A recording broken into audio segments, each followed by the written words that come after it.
Hürmetli vatandaş, bugünkü leksiyalarımızı başlayımız. Leksiyada Sırğacırız, Washington'dan sözdeyimiz. Bugün çizla 2023 yıl, 2. ayının 10. günü. Artık cuma vatandaş. Bugünkü vaziyet sizge haberdar buldunuz. Tünügünletin bir haber. Erkin Asya Radyosu'nun Xitay Til programını şundaqla. Erkin Asya Radyosu'nun Uyghur Til programını yetip kelgen bir haber. Ve şundaqla ben bir tor bitide kayıt kılınğa ve yetip kelgen bir haber. Şinjan Uyghur Abdüm Rail hükümetinin reisi Erkin Tuniyaz Efendi'nin London'u ziyaret kelidi qallığı. London'da qaysı bir ministerlik bilen söhbet etkizdi qallığı. Kollaymış. Büyük Britanya. Tarihin bek uzun, tarihin bek şereflik. Büyük Britanya. Bir Uygur'unu meyli o Kompartiya üçün hizmet kılgan bolsun, meyli o gumaştı bolsun, meyli o növbette kim buluşudan kat'i nazar. Sebep şu ki, her kandak adam öz yaşayan tarihi makanda ve öz yaşayan tarihi zamanda şu tarihnen, şu zamandan ramkisinden çıkıp gitelmeydi. Şu zamandan ramkisinden çıkıp gitelmeydi. Şundak ahval aslında bugün Erkin Tuniyaz'dan kim buluşudan kat'i nazar London'u ziyaret kılışına karşı alınmış.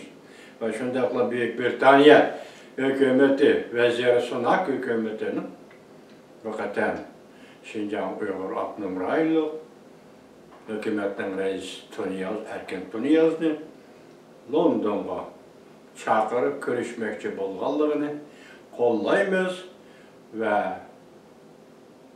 bu ziyaretini London kabul kılgan bu ziyaretini teklif kılgan bu ziyaretini alkışlayımız, kollayımız vatandaşlar. Kalganda tüvendi sözleydi. Bugünkü vaziyetimiz şu. İkinci vaziyetimiz tünügün dedik. Amerika Koşmuş Ştatlarının devlet işler katibi Antony Blinken bunun dinkiyen bizden gepimiz köprek, hem köprek boludu diyen idi. Del şu gepnin köprek bolğanlığını bugün 2. ayının 10. günü etigendiler. Yakıtını günden başlap Amerika Avaz'dan Xitay Til programımızı ilan kılgan haberle yakın makalalar mavzusundan kurulalar işler vatandaşlar. Ben bu cenazesini tayyarlap getirmedim. Tayyarlığının başka neyse. Andı vaziyet üçüncü. Biz tünügün dedik Amerika Koşmuş Ştatları Devlet Meclisi azaları senatörler Tibet doğrusunda kanunla oturup koyduydık. Bugün onu hem silah yetkizimiz vatandaşlarım.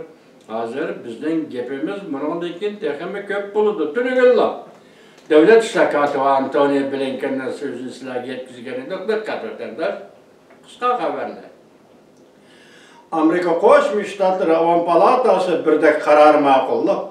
Cungo casusluk şarının Amerika'nın ilgilik hukuku tecavüz kılganlığına ayıpladı. Mavzula haber 2. ayının 10. günü Amerika Avaz'dan Xitay Til programımız ilan kıldı.